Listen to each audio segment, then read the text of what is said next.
Well, hello everybody, and welcome to today's webinar on the crucial topic, leveraging learning to drive customer loyalty and breakthrough revenue impact. We are so excited to have you join us and cannot wait to discuss this topic. But before we begin, let's meet today's panel.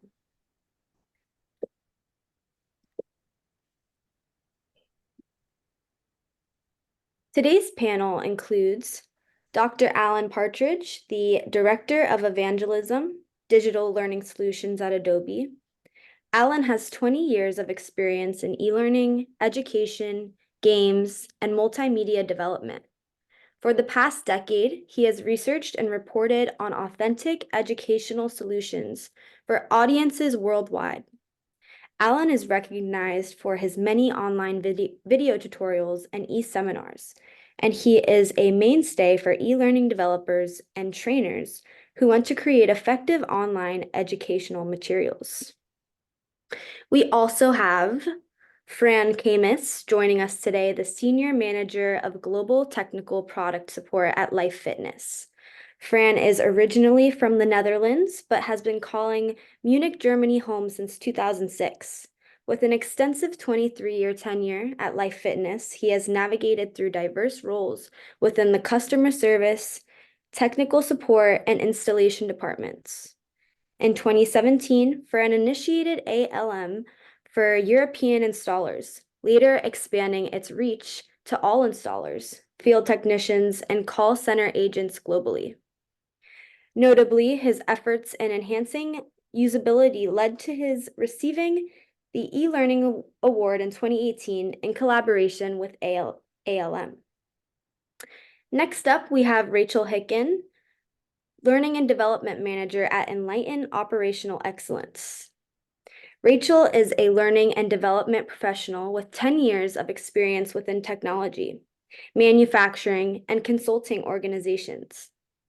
Rachel currently works for Enlighten Operational Excellence, specifically focused on internal development and client training. Leading us today and guiding us through our conversation will be Michael Rochelle, the Chief Strategy Officer at Brandon Hall Group. Michael is well known for his deep insight into learning innovation and the evolution of learning technology and data analytics. He has previously held many executive leadership roles, including in HR, information technologies, sales, and business development.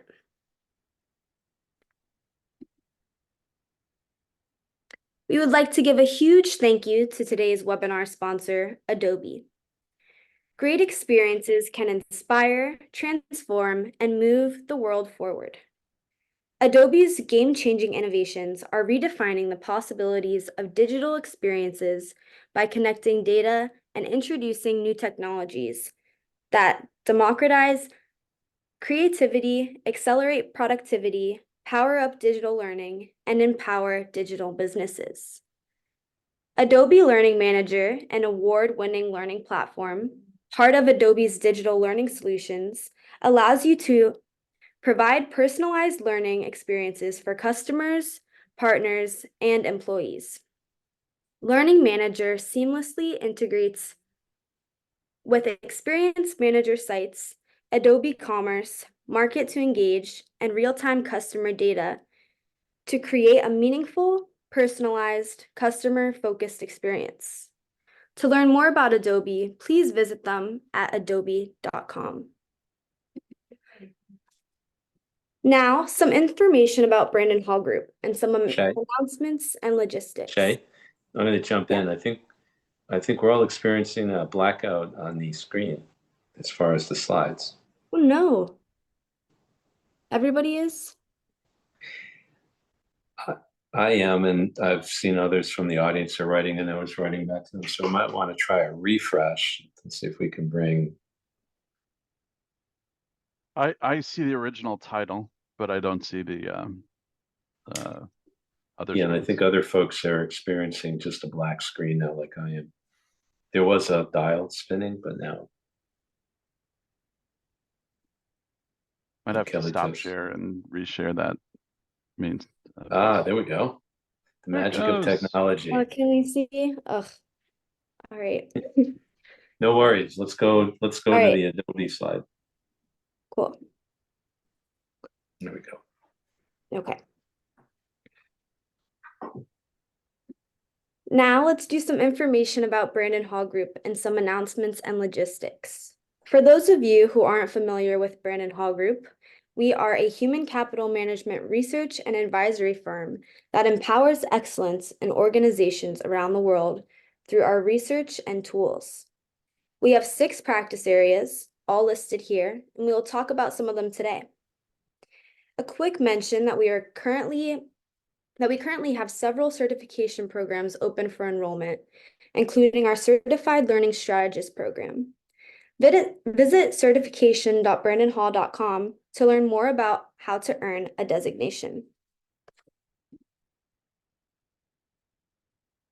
Your participation in Brandon Hall Group's research surveys is one of the most crucial components of our insights and thought leadership.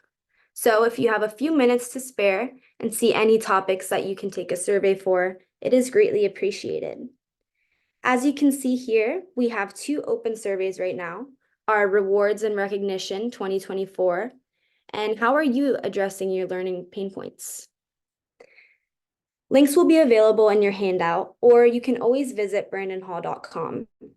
All participants receive a piece of complimentary research once the results are analyzed. And finally, a few logistics. To ask questions, please use the questions panel on your control bar. We will leave time at the end for questions. Today's webinar will be recorded. We will share a link to the recording and a PDF of the presentation via email in roughly 24 hours. If you would like to download a copy of today's presentation instantly, the link to do so will be available in the chat shortly. The chat is also open for today, and we really hope that you share your thoughts and experiences as we go along in the webinar. Your feedback and perspective on what we present today and on your own experiences will make today more valuable for everyone. So please join in on today's discussion and share your thoughts as we go through, or just simply pop in, say hello, and let us know where you're joining from today. Okay, now let's get to the content. I'd like to pass things over to Michael Rochelle, who will get things started for us today. Thanks, Shay. Thanks, everyone, for joining. Very exciting topic, and I think a very timely one, but I love the spin. And that's going to be how we're going to talk about these very effective science-based principles, which is really kind of the secret sauce to what we'll be getting at. We're joined by a really incredible group of individuals. We've got Rachel, we've got Fran, we've got Alan. I'm going to start out by just kind of framing what we're going to be after. We're going to be asking you a quick question as an icebreaker in a second.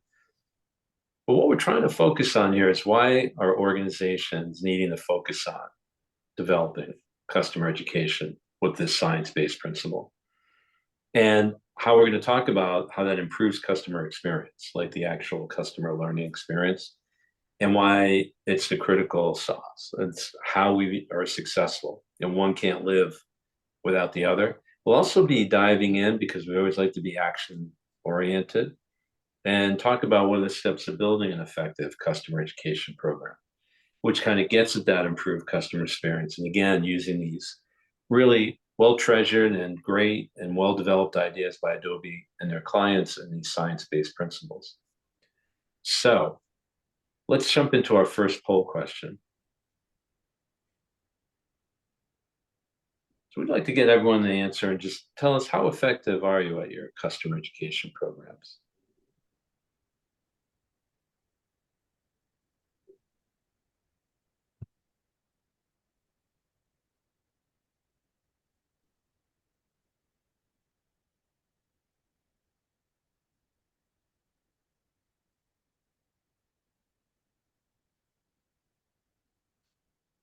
Give you a few more seconds and now we'll be able to see the results.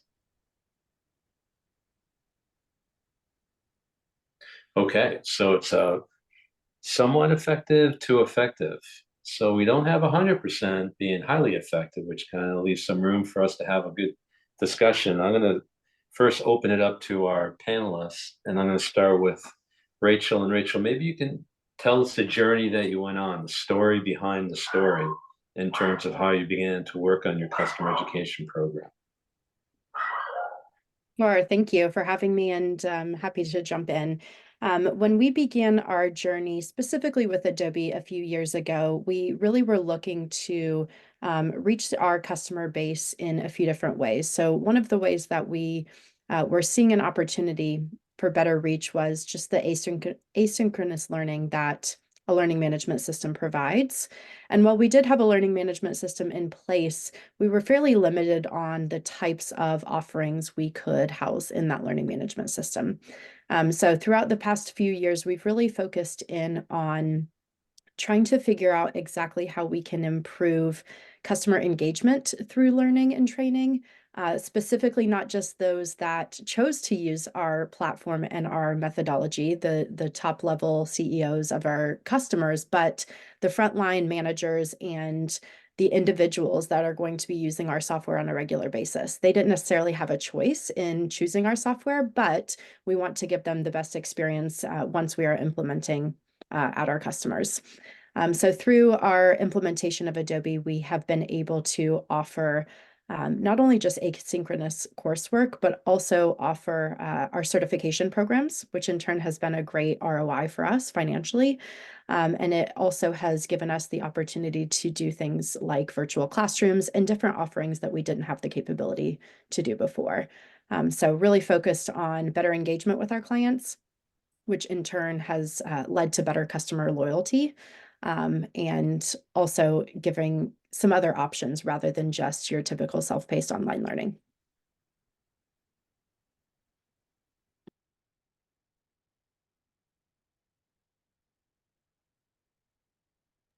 Michael, I think you're talking on mute. I have a little bit of a delay in getting that mute button off there. Thank you. But I wanted to point out that it was interesting how you went right to technology as being the underpinning here. Really went after tooth and nail that whole LMS discussion. And I'd like for Fran to kind of weigh in on his perspective and the journey that he took. And let's see if there's a nexus between technology. Is there more to it? How does this all begin to kind of come together? So Fran, maybe you can share your story. Yeah, so let's say 20 plus years ago, we started out with the classical seminar approach, and of course, technology back then was pretty standard. So the moment the company was more aware of cost aware and technology, emerging technologies are happening, we went to a more approach where we created videos, some webinars were starting to happen.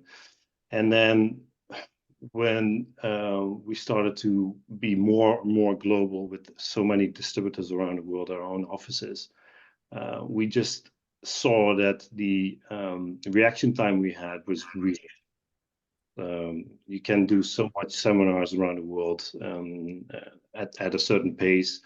And therefore, we were looking at that time also to expand our training, our L&D offering.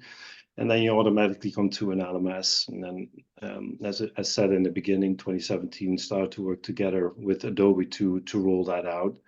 And that has been very, very powerful. I mean, the mix of blended learning, a little bit what Rachel was saying also, you have instructor-led training. Of course, you have to continue with that. But next to that, you have the webinars, you have self-paced content. And to be able to roll that out globally instantly in, I would say, minutes instead of weeks, in a classic seminar setup, or months even with preparation, that is and has been very powerful for us. Yes. Are you guys? Yeah. Go ahead, Alan. I was going to have you weigh in. Are you guys both finding that you're more tightly integrated with marketing or more tightly integrated with the business side of the house as a result of that speed at which you can roll out new messaging? Or are you finding that it's more about the lifespan of learning content and wanting to kind of replace that content more easily? Or I'm looking for what are the motivators? I hear Rachel describing engagement as a key motivational factor. And it's interesting to me that you're both addressing audiences that are both obviously in heavy need of engagement or want that added engagement experience. But it seems like you're both also, as Fran said, looking for a responsiveness that wasn't necessarily there when you were doing everything in a more seminar fashion. But then I think I also caught that both of you didn't abandon traditional education, right? You both have held on to the hybrid model where you still have opportunities for face-to-face training as well as the online experiences. So what's going on with you guys related to this? Yeah, so specifically with the hybrid approach, you're absolutely right, Alan, that we did not abandon your traditional classroom style training or instructor-led training of any form, whether that's a webinar, an in-person training session. In our specific offering, we offer a program where our clients are expected to adopt a methodology to really change behaviors throughout our program, but they also are learning our software offering. So it's this combination of theory-based learning as well as tactical, what do I need to do in the software that we really have to get across to our clients. And our user base is large and global, as Fran was mentioning before. So previously, pre-COVID, I know this always comes up on webinars when we talk about technology. What were we doing before COVID and what are we doing now? Our consultants would travel and be on site with our clients for the majority of our program, which is typically about 24 weeks. So the training could happen in real time. We could meet the audience exactly where they were, when they needed help, and do micro training in a more authentic way. And COVID really stripped that away from our offering and our business. And we saw engagement fall because of that. So through a technology solution like Adobe, we're able to meet that just-in-time need by having microlearning available when it is appropriate for our users if we're not on site. So yes, we're still taking the hybrid model, definitely haven't removed that personalized touch. A lot of our e-learning is still very much personalized, seeing our faces and trying to meet our customers in that way. But that hybrid model has proven to be both scalable and still personal in the way that they were used to receiving content previously. And I'll let Fran chime in before I mention, you asked the question about the marketing touch. I can expand on that after Fran. Yeah, so from our side, so we're in the fitness equipment industry, so we're a fitness equipment manufacturer, which basically means we have physical products. And to be able to have our customers work with that equipment, you have to have a face-to-face seminar type in fitness studios type of training happening for those customers so that they can work with the end user of our products.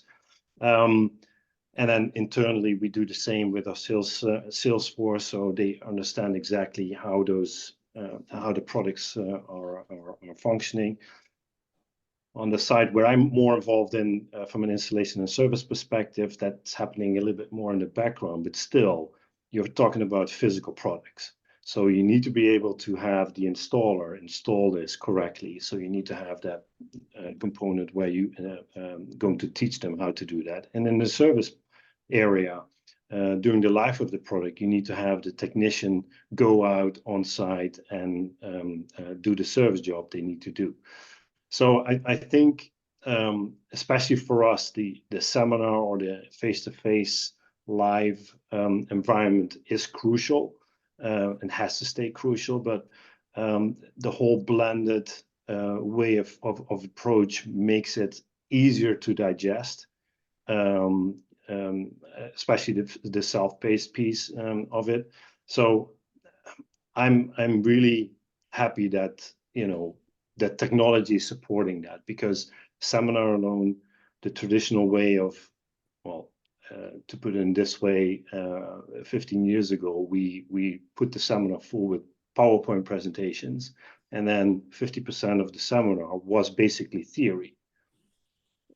That's what you don't want to do. It's not cost effective to bring people together just for a PowerPoint slide. So you want to make sure that whatever you do on site, face to face, is effective, and people are really learning hands on. But you have to have that online environment, either live or cell paced, next to it. So it's really, we need to have both. I think kind of coming back to the customer, it'd be interesting to hear from both of you. Did the customers approach you?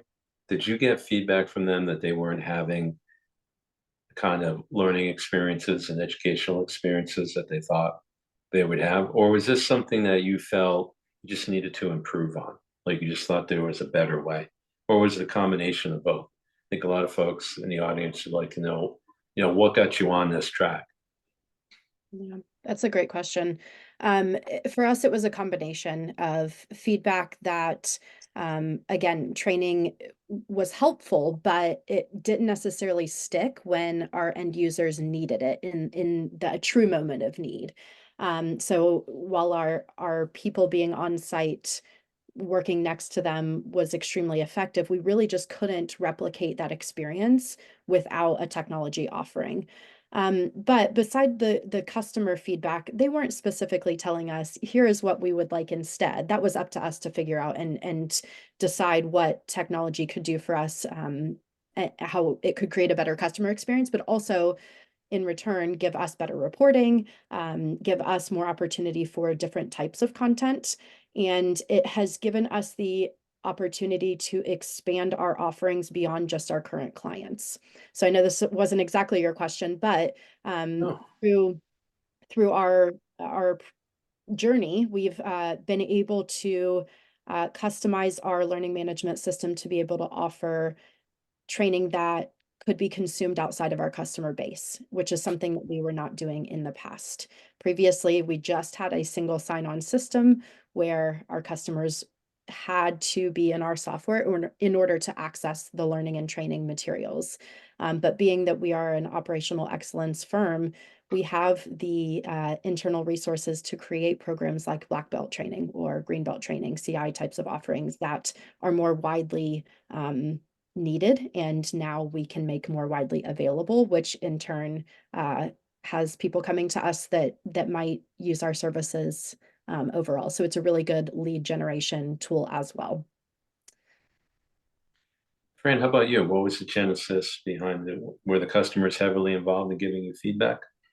Yeah, it's both ways as well as for us. I mean, one side you have the customer who gets a product from us, and over the years we've seen an increased request, also with a lot of additional technology which we put in our products to understand, okay, how can I use this product, right? So it's not a simple, press quick start on a treadmill or do a strength machine workout. It's much more than that. So as well as personalization in the whole world, everybody wants a little bit something different. So I think key was for the customer to really understand what is this product able to do, and how can I leverage towards the end user, their customers in turn, to give that better experience. And then from ourselves, of course, it creates a USP because we're not just shoving boxes, right? We just not, put the box in the customer facility and then walk away. We just want to be a partner to the customer, not only a supplier. So we will work through the whole life of their having our product, and support them with that. It doesn't stop with just selling it. We're hand holding them along the whole way, and with that, of course, it generates more opportunity to get more products into those facilities and new products. But from a training, learning, and development perspective, we're there all the way for them. Alan, think I'm going to it's- have you weigh in on something really Oh, yeah. specific from what you've seen. Is when clients come to you and say, I want to improve the customer experience, what kind of challenges are they bringing to you? Like what is it that they can't quite figure out? What can't they quite address? And what are they asking you to fix for them? Well, it comes multi-pronged, right? But whenever I hear that statement, we have a problem with customer engagement or customer experience overall, I think there are several potential reasons, but I always relate them back to a definition of motivation and what it is that actually motivates learners to engage with content. And that's two-part, right? It's things that motivate people and things that demotivate people. And I don't know that we even need to classify them as learners. It's interesting that a lot of the science for this is generated by the training industry, as in the athletic training industry. So I love that Fran is here today, because I think that this is one of the things that people don't recognize, is that, when you start to do research on training, a lot of the time that research is very much focused on training for corporations and various kinds of courses and experiences related to corporate expectations. But when you're talking about physical training, there are specifics that kind of percolate up to the top that have a lot to do with human behavior and motivation. And so a lot of research happened in that space that got kind of cross-populated into our understanding of what encourages engagement on the more typical education side of the house. Specifically, what I'm talking about are purpose, autonomy, and mastery as motivators for human behavior, and obstacles as a demotivator for human behavior. And if you think about that, it doesn't matter if you think about this in terms of your corporate training experience, or if you think about it in terms of making sure that somebody's executing well on their workouts in the gym.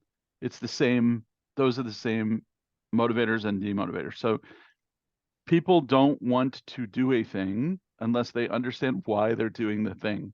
And so that's the purpose. And in education especially, we're guilty of often sort of crippling a set of information down into learning objectives. That's not what motivates people. That's not the purpose that they're interested in. It has to be translated into pragmatic terms about what is it that about this training or education that's going to improve my world, the world of my team, the world of my business, and so on. So the purpose has to be about how they will apply it, which kind of resonates with what Rachel was saying about how people ultimately need to engage with a thing, and they need to have a behavioral change. And they understand that it's intrinsic, and it also is an intrinsic motivation. People understand, if this is worth my time, I'm going to have better outcomes as a result of having learned this thing. That's what purpose is all about. Then autonomy, people are stubborn, some of us more so than others. And stubborn people essentially are saying, I only have a fixed amount of time on the planet. I can only do this many things. I choose to control what I do.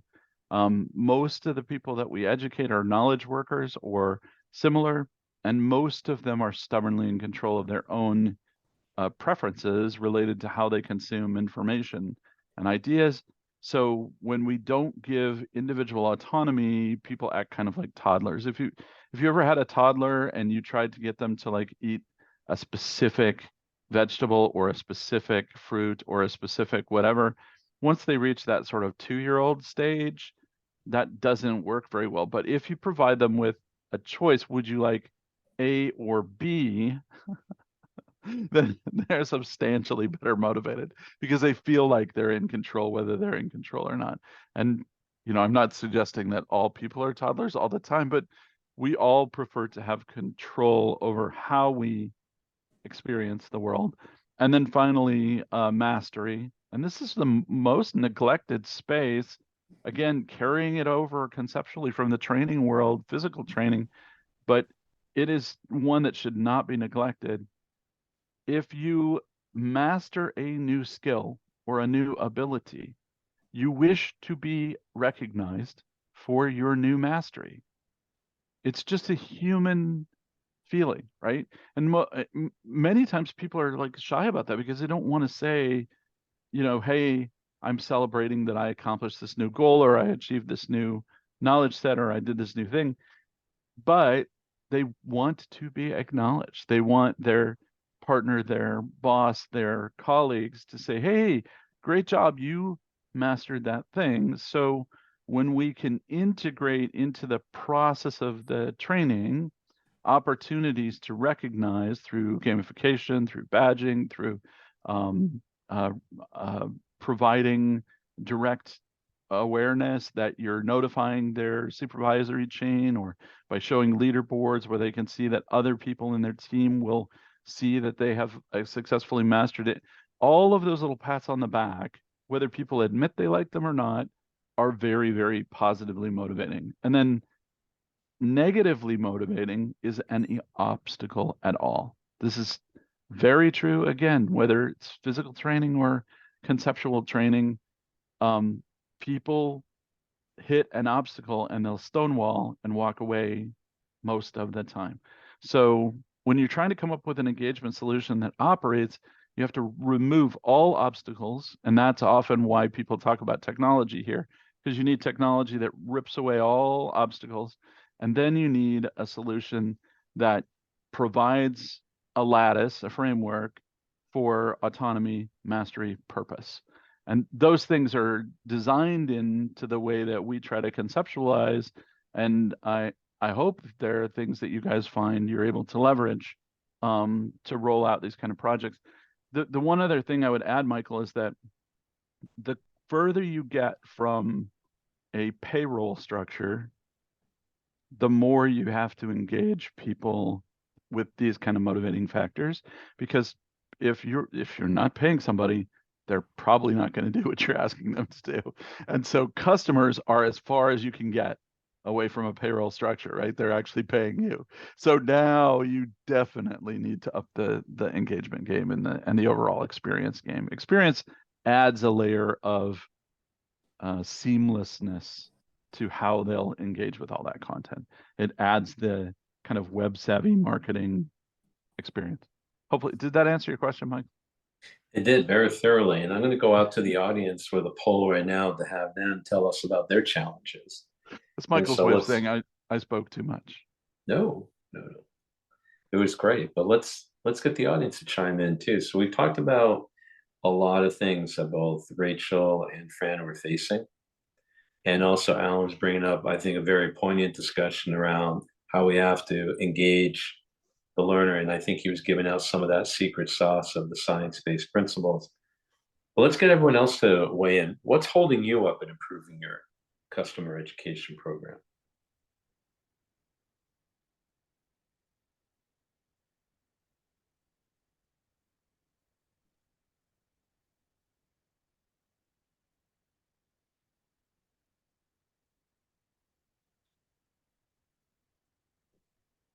I'll be interested to see what Rachel and Fran have to say about the analytics specifically. I don't want to influence anybody's thoughts here, but it's a growth area so quickly that it'd be interesting to see what people have to say. And you nailed it, Alan. So that was number one for everyone. It's the poor analytics to measure program impact. And let's chat about that. I mean, wrong technology wasn't the highest, but definitely a consideration. I think everyone is resource constrained. But I think one of the things we were just touching on too was that ability to get that customer feedback. Like, do we know how customers really feel about their educational experience? So I'm going to turn it back over to the three of you to kind of weigh in first on that poor analytics and how do we feel about that? What are you guys using for? Yeah, Fran. Anyone like to jump in? Tough one for me, the analytics. Trying to find the words for it. I mean, for us, analytics is something which is growing as an importance because we want to have that feedback. And I'm more thinking about, you know, our partners, our installers and technicians to get the feedback from them. Okay, first of all, did they do a good job? But are they also, you know, giving good feedback about the content and et cetera, et cetera? So that's probably a very short answer. I think I need to think a little bit more about that, but I don't know. Rachel, you have anything? Well, I will echo what the group is saying, which is analytics is a challenge for everyone, us included, I would say. While we have seen a lot of improvement in just our visibility into what is going on with our coursework, there's still always a challenge to understand if it's working and bettering our business outcomes. Right. So the first level of feedback that we can receive from our customers is, did you like the course? Was it helpful? And yes, that is helpful for information for us to know, of course. But the next step up in kind of our strategy and what we're focusing on now is determining how to understand the correlation between if our coursework is being utilized, did that result in better engagement at our customers? Or did that result in maybe some upselling opportunities? Things like that, I think would, and if the audience could give thumbs up, they probably would all say the same. That's the challenge here, is how is the learning impacting the company's strategy overall? I think that's such a good point, Rachel. I know the team is working now on a new technology solution called a data lake. They announced this at the last Adobe Learning Summit last year, and I suspect they'll talk more about it this year at the Adobe Learning Summit. But there were some questions then, what is a data lake? Why is the data lake important? Why would we invest in enhancing the architecture of the data in general? And the answer, I think, all relates to this, right? So for years, we've all looked at this and sort of said, okay, well, I can find out smiley sheets on how people will react, but that only goes so far. I can find out now. I think we're seeing most of our customers are mining the data for what courses did people engage with while they were in session with the thing, and that's even non-customers. You can get information about who did what, and that can help, right? It can trigger learning, it can trigger marketing campaigns, it could trigger increased awareness. I think now we're starting to see organizations say, okay, what did people search? What did they look for? What kinds of things drove questions? But now I think we're ready to see, with the onset of things like a data lake, what the difference it makes is data theory people tend to think of data as clean or dirty, right? And so if you approach somebody who manages a database and you say, I want you to take data from all these disparate systems and just kind of bring it into your pure little data solution, right? And they'll give you a wide-eyed look of panic, because the idea of bringing largely unfiltered data together with isolated data sounds like polluting the planet, right? It's like polluting their pond. But data lakes are a new concept which allow them to do just that, to bring data sets from disparate enterprise kinds of solutions together, and then use AI to evaluate that data based on commonalities. And so things like asking it generic questions like, can you tell me whether there were upsales made as a result of training that we put together and offered, right? And a good AI program should now be able to read and understand transcripts of everything in your training program, should be able to understand how those fit into the context of your training environments. It should be able to look at sales performance for individual sales representatives and bring in that data as a separate protected little nug, and then run cross comparisons on all of those data sets, and then pull things out like, oh, wait a minute, there does appear to be a statistical correlation between people who had strong success in the post engagement sales of ABC and who also took this training thing.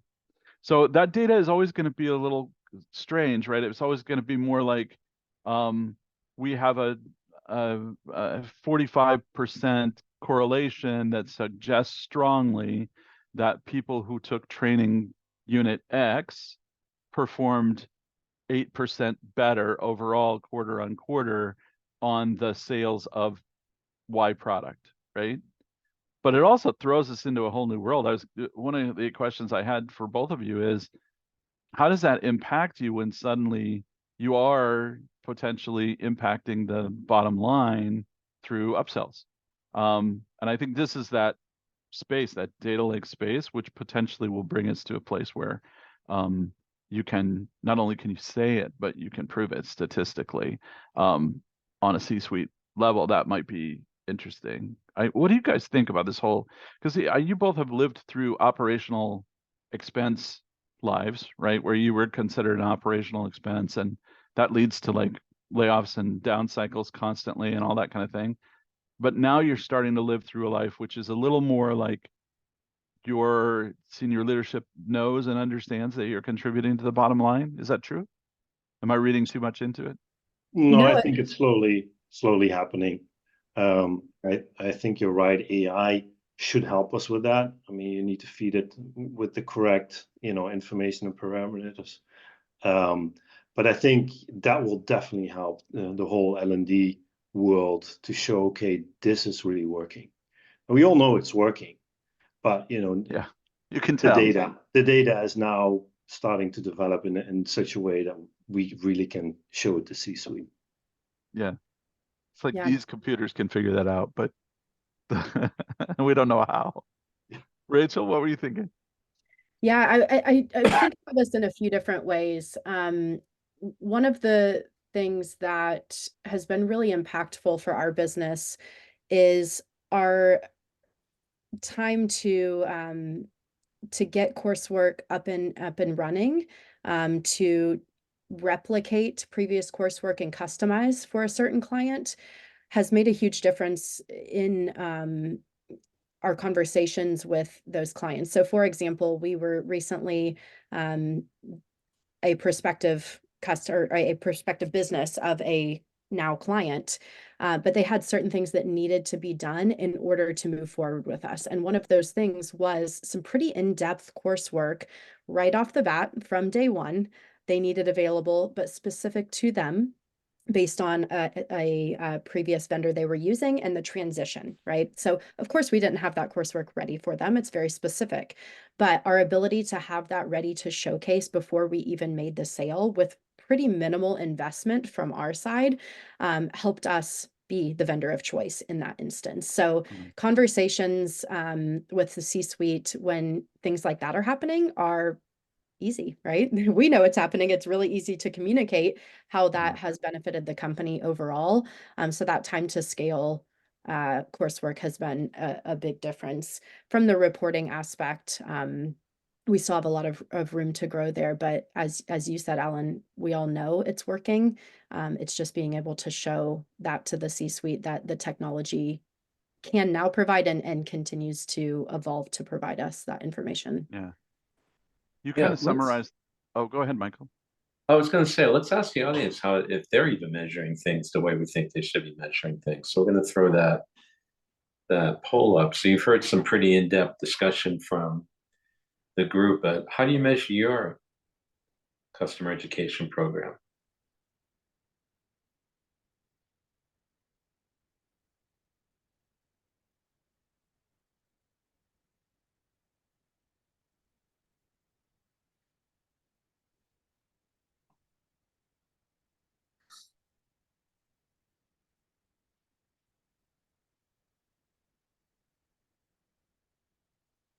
Let's see what our audience says.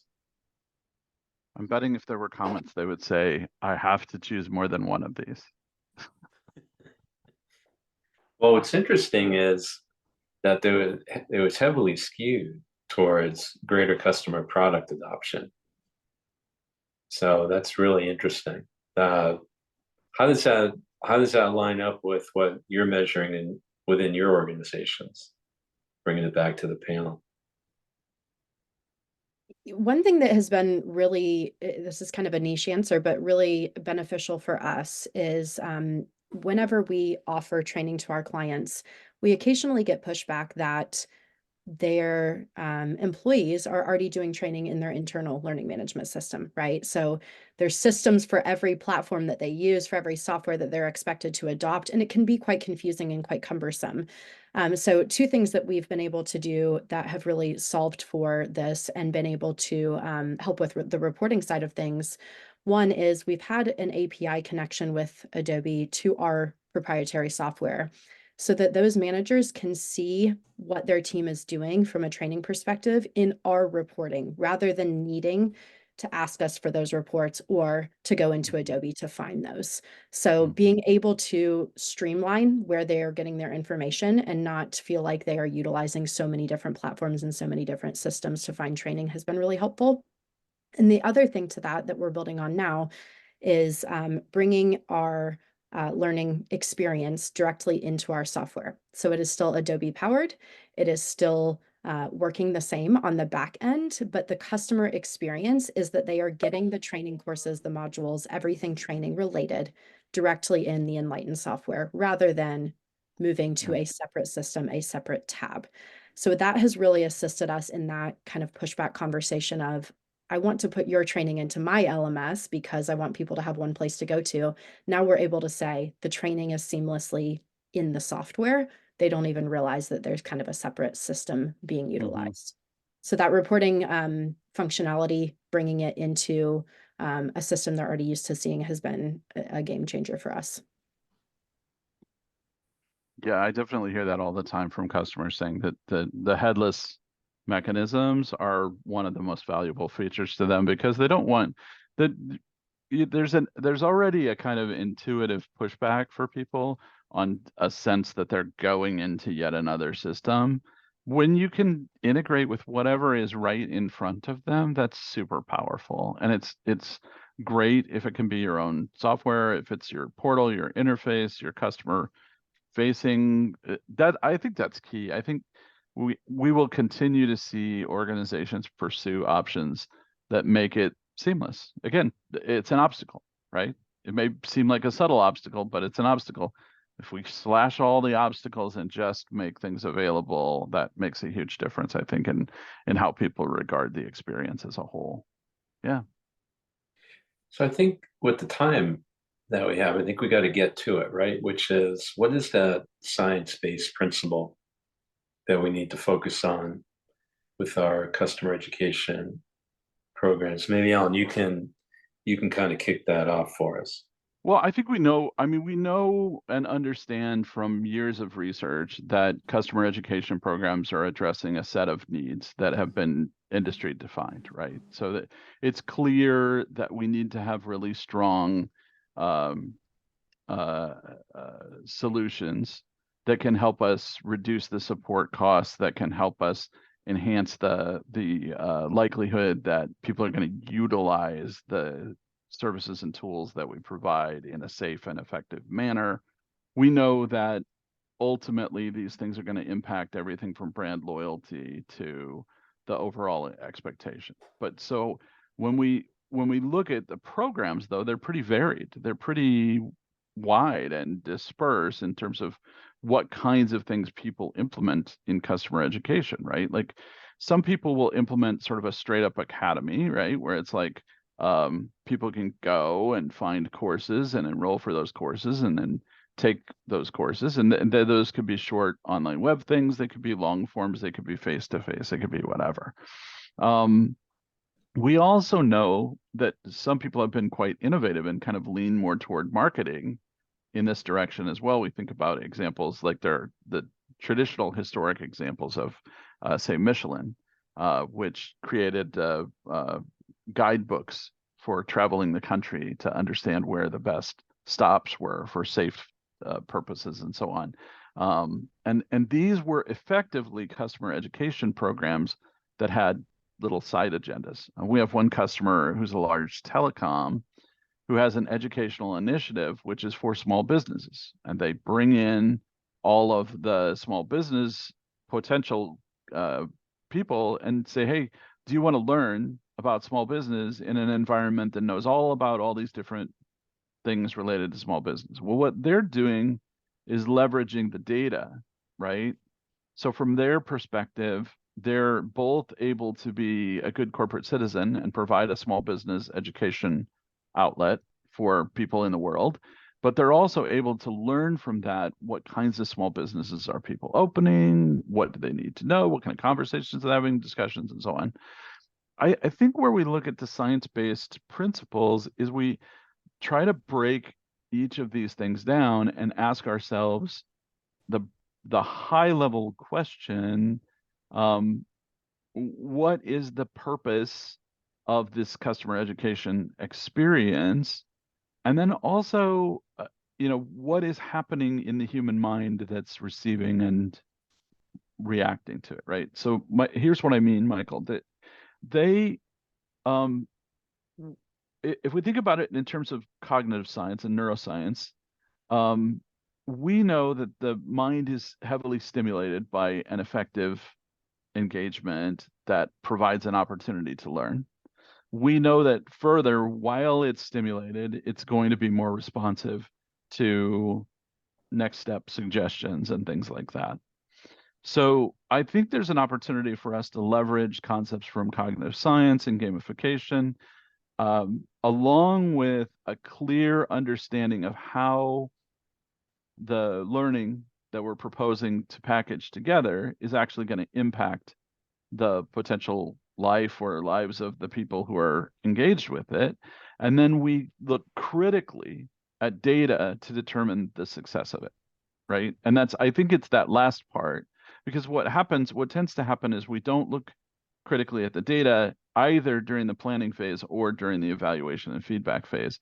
So we end up with an understanding that sort of, yes, we think this is working, but we didn't put together an architecture that would ask the critical questions that would determine whether or not it was effective. And not just whether or not it was effective, but what were the impacts? And that's a more broad kind of science-based question as well. And then how are we going to assess and evaluate and understand whether or not that impact was what we expected it to be, or whether it was something else? And then how are we going to iterate, loop back, and make corrections based on that? So I think planning is always the answer to developing a more solidly science-based curriculum in general, and that ultimately we have to recognize that we have to avoid the temptation to just jump in and create content, and instead plan carefully and think carefully about it. I had an old professor who was very good. I know he was very good because I didn't like him very much. That's usually how I know someone's a good teacher, if they irritate me. And he said that I should always spend 1/3 of my time planning any project or paper or anything. And he used to come around, even if I was like writing a written essay, he would come around and see me try to jump in and start writing the answers in my little novella form. And he'd literally slap my hand on the desk and say, plan. So I think that's maybe the best advice that I would give related to developing a more serious science-based curriculum, is that, and I think it's relevant in customer education, especially because it's all the more tempting to not plan and to just produce content as quickly as possible. But planning could be the secret to innovating in space, which could be the secret to crossing bridges that might be really hard to cross from an engagement perspective. All right, I'll shut up and let others talk. And speaking of planning, we're going to launch our final poll because we want to see what people's plans are for the future, and let's see how much we've impacted their discussion. So let's bring up our final poll, which is, what are your future plans for customer education program?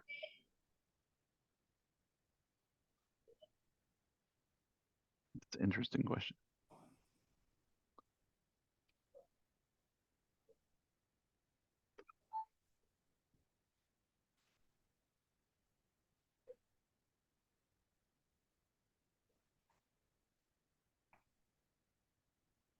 While they're finishing that, Michael, I'll just mention that while you're planning, I would strongly recommend that you plan based on goals that are financially aligned, because you will not get funded if you don't either save money or make money.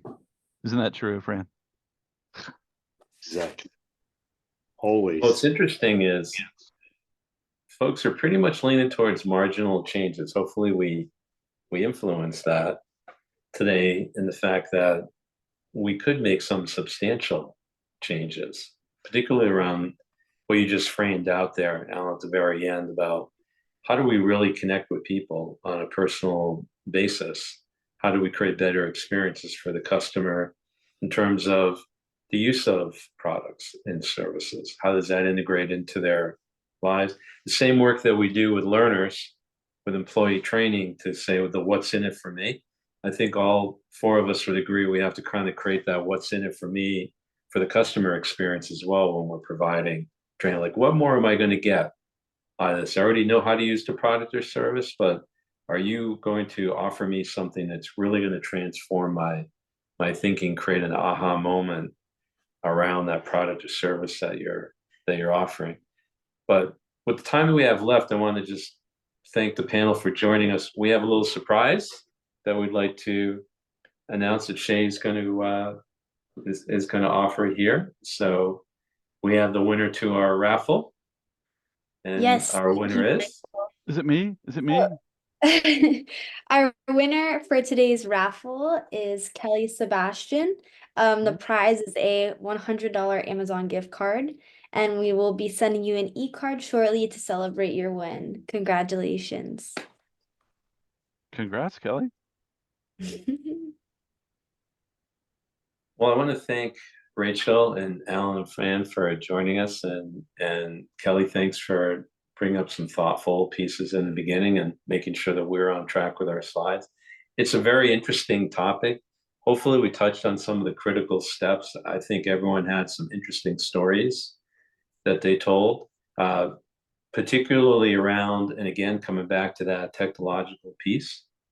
And I think, Alan, I want to thank you for pulling together the panel and your great insights as always of what you're seeing in this space. And you've been doing this for quite a long time. But on behalf of all of us here, thank you for joining us today. And we hope you have a safe and productive rest of your day. Thanks, Michael. Thanks, everybody. Bye-bye. Thanks, everybody. Bye-bye.